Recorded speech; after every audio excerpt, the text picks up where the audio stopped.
Lucas 5, de 1 a 11 diz o seguinte: certo dia Jesus estava perto do lago de Genezaré.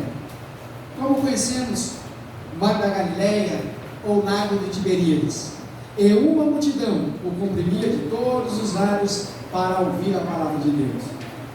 Viu à beira do lago 2 barcos, deixados ali pelos pescadores que estavam lavando suas redes.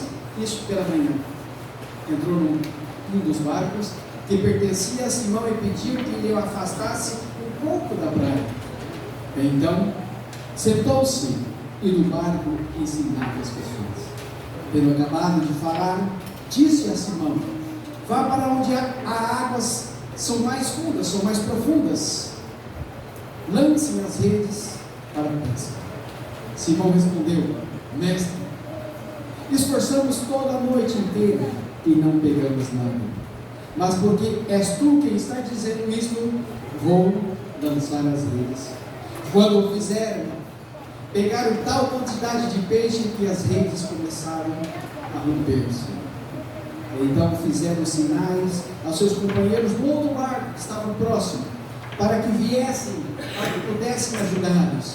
E eles vieram e encheram ambos os barcos, a ponto de quase começarem a afundar.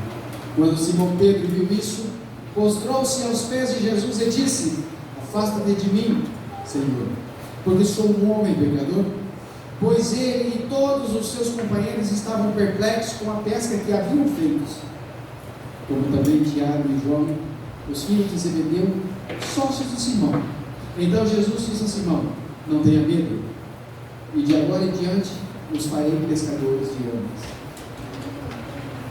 Eles sabiam pescar a noite inteira, a Bíblia menciona. Jesus pregava diante de um grupo de pessoas, um grupo muito grande. Era tão grande o grupo de pessoas que eles suprimiam Jesus, eles apertavam a Jesus. Jesus sentiu a necessidade de adentrar num dos barcos. Afastou-se um pouco da beira do lago de Genezaré, ou o lago de Tiberíades, ou o Mar da Galileia. Por 2 motivos. Primeiro, que as pessoas apertavam a Jesus e ele precisava um pouco de espaço para poder falar.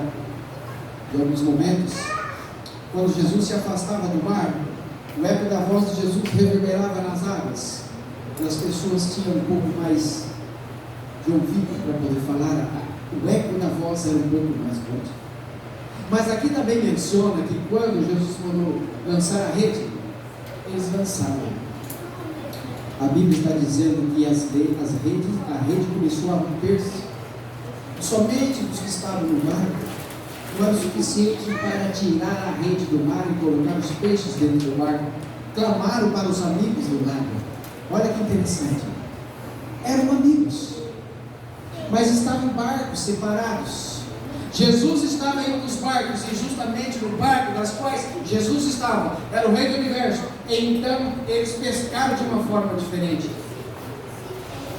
A pergunta que eu te faço nessa manhã de sábado é: nós, como cristãos, nós estamos conduzindo o nosso barco rumo ao porto seguro? O que é que nós estamos fazendo nas nossas vidas? Como seres humanos, nós somos fracassados? O que significa, ou qual é o significado da palavra fracasso para você? Você já fracassou alguma vez na sua vida? Eu poderia enumerar, e talvez a lista seria infinita de tantas vezes que eu fracassei. Se perguntássemos ao engenheiro qual é o significado de fracasso, construir de repente uma igreja e ela ruir, e ela rachar de cima a baixo, porque a construção de um engenheiro tem que ser muito bem feita. Se perguntássemos a um centroavante, a um jogador de futebol, qual é o significado de fracasso para ele, talvez atuar pelo time como centroavante, jogar uma semana, um mês ou um ano, se quer fazer com ele. Eles eram experientes, talentosos, capacitados, conheciam todo tipo de estratégia de pescaria, pois aliás, em seu trabalho, esse trabalho que eles faziam era da onde eles tiravam o sustento para eles. Nós vemos nessa passagem que os trabalhadores, aqueles pescadores, pescaram a noite inteira, vararam a noite, amanheceram, era dia, Jesus estava pregando, eles estavam lavando as redes, porque não haviam pescado nada. Imagine se você, após um longo dia de trabalho, saber o que ganha para pagar a conta da água, da luz, comprar um Danone para uma dessas crianças. Chegar em casa, todo dia você ganha, todo dia você tem que passar no supermercado, na venda, ou qualquer outro lugar, comprar algo para os filhos, todos os dias. Eles não podem fazer, mas toda essa situação pode ser revertida. Tudo o que nós passamos, tudo o que nós estamos enfrentando ao longo das nossas vidas, pode ser mudado quando nós temos Jesus em nossas vidas. Nós estamos conduzindo um barco em alto mar, rumo ao porto seguro. Nós temos um rumo, nós temos uma direção, mas até que Jesus não volte, ou até que nós descansamos no Senhor, enfrentaremos tempestades. No entanto, o fracasso pode se tornar um degrau para o sucesso. O incidente na vida de Pedro ilustra muito bem essa verdade extraordinária, essa pescaria que eles fizeram há quase 2000 anos atrás, e nós sabemos dela até hoje. Entendo que há momentos na vida que até os melhores falham, até os melhores fracassam. E eu poderia citar inúmeros nomes de pessoas que eu conheço, poderia citar nomes da Bíblia como Moisés, Abraão, Jacó, Salomão, Davi, José do Egito, Sansão. Poderia falar de todos eles. Moisés golpeou a rocha, e era para ele falar com a rocha, porque a rocha era Jesus. Abraão, o pai da fé, quando Jesus disse que ele seria pai de uma grande nação, a sua esposa Sara disse a ele: deita-se então com a nossa empregada, para que nós possamos ter filho, porque Jesus disse que nós devemos ter filho, porque você vai ser pai, eu vou ser mãe de uma grande nação. Mas Jesus também tinha a solução para a vida daquele casal e daquela jovem senhora, que na realidade já estava com 80 anos de idade e era estéril. Cometeu ele. Jacó, Salomão. Ellen White menciona no livro Profetas e Reis que chegou o momento na vida de Salomão que ele teve traços afeminados. No final da vida de Salomão, ele entendeu o que estava acontecendo e ele escreveu: o fim de tudo é temer a Deus e guardar os seus mandamentos, porque esse é o dever de todo homem, toda mulher, de todo ser humano. Davi tornou homem segundo o coração de Deus, matou um dos seus fiéis escudeiros, que não era do povo de Israel. A Bíblia chama o Etita ou Eteu, mas a história nos diz que esse homem, Urias, ele estava entre os 10 principais de confiança total do rei Davi. Mas o Davi fez com que ele fosse assassinado. Imagine se encontro no céu.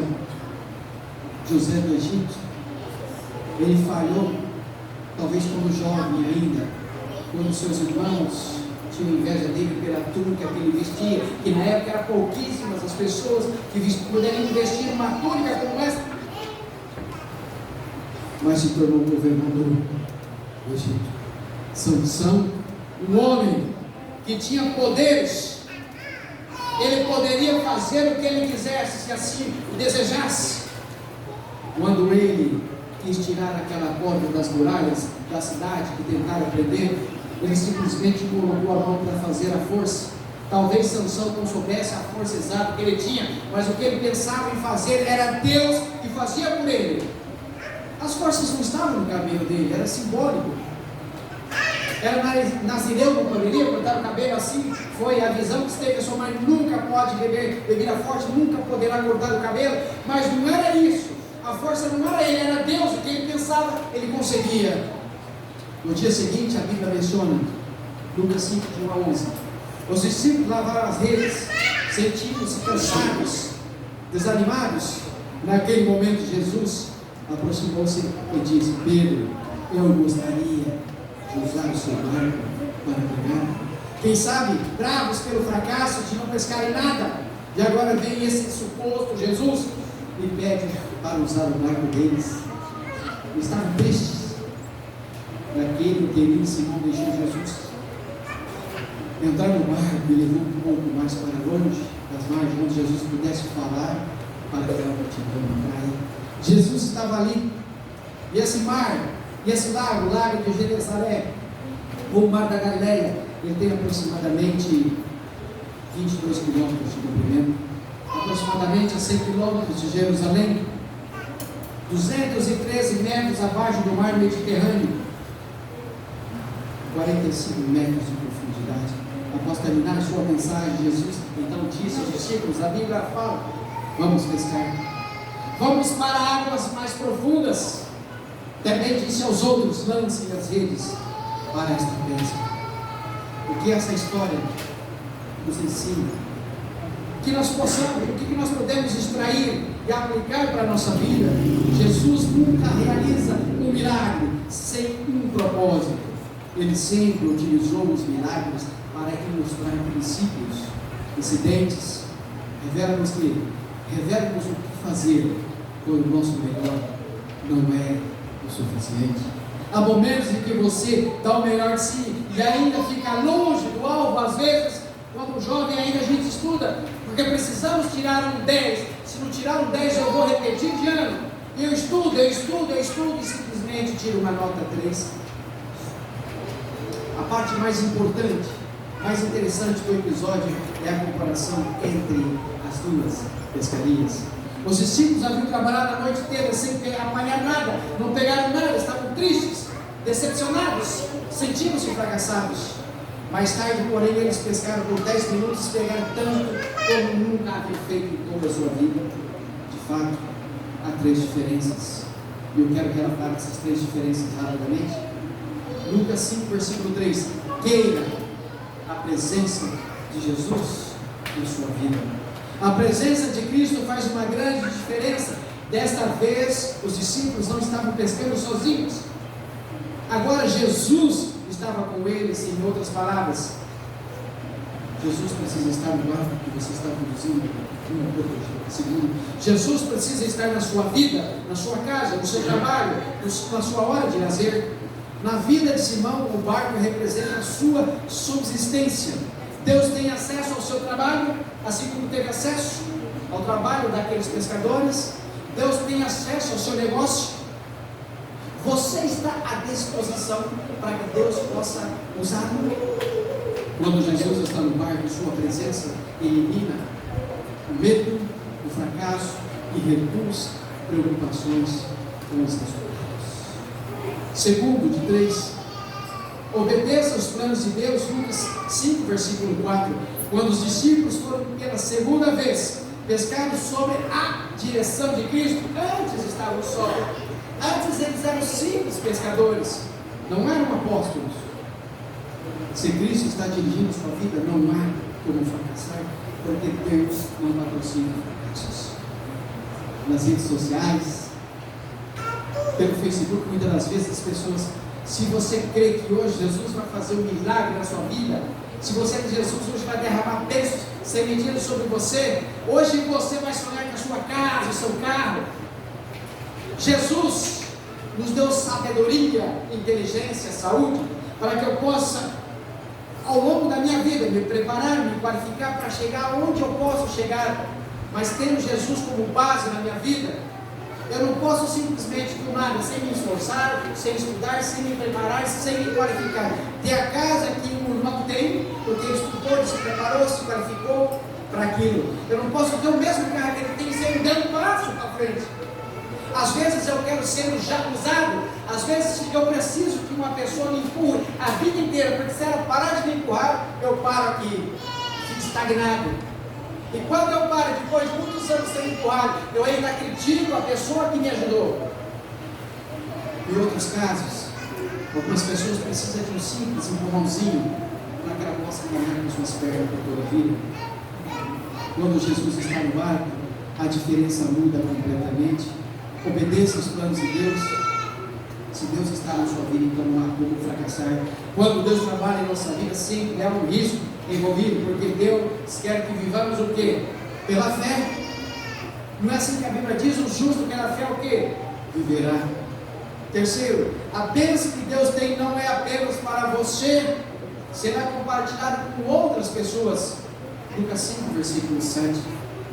Quando nós somos abençoados por Deus, nós podemos, de uma certa maneira, fazer com que outras pessoas sejam abençoadas. Todo mundo gosta de receber presentes. Mais importante que receber é quando você tem condições de dar presente a uma pessoa, você dá presente a ela e você vê no rosto daquela pessoa a felicidade. Mas a gente não pode confundir as coisas. Tem pessoas que passam a vida inteira, gostam só de receber, gostam de ser paparicada. Ela não faz nada pelos outros, e ela não faz nada para ter as suas próprias coisas, ela quer a vida inteira receber as coisas. A Bíblia menciona que Jó era rico, mas, além de tudo, era poderoso. Quando os reis, a Bíblia menciona a história, quando os reis levaram seu primo preso, ele juntou com ele outros homens para poder libertar o seu parente, onde estava preso juntamente com outros governadores da época. Mas Deus estava com ele, e quando ele ia ajudar alguém, a Bíblia fala que ele fazia um raio-x da vida da pessoa, para saber se aquela pessoa era digna de receber aquele dinheiro ou não. Eu conheço pessoas aqui, vou falar por aqui, não posso falar do mundo inteiro, porque são muitas. Na minha cidade, na minha rua onde eu moro, no centro, perto da cidade de Vargem Grande, tem pessoas lá que a casa deles na frente, lá de fora, só é limpinha, enquanto a pessoa da prefeitura passa e limpa. Mas ele não faz nada para limpar, ele não liga. É uma sujeira, um monte de homem, de mulher, jovens, eles não ligam para nada. A Bíblia não condena a pessoa ser pobre, mas o que Deus não gosta é da pessoa, além de ser pobre, ela ser porca, a casa toda suja, mal organizada, e isso para rico também. Você chega em casa de pessoas, uma vez eu fui fazer uma semana de oração em Minas Gerais, vou falar de lá, eu fui na casa de uma pessoa tão pobrezinha, mas a casa era tão pobrezinha, tão humilde, mas tão arrumadinha, que a gente se sente gostoso, e aquela pessoa fez de tudo. Eu percebo, ela fez de tudo que ela podia para agradar a mim, não somente a mim, como qualquer outra pessoa que vai na casa dela, porque essa pessoa ela é guiada pelo Espírito Santo de Deus, é diferente. Quando o povo de Israel saiu do Egito, e quando Moisés fica 40 dias e 40 noites em terra, e depois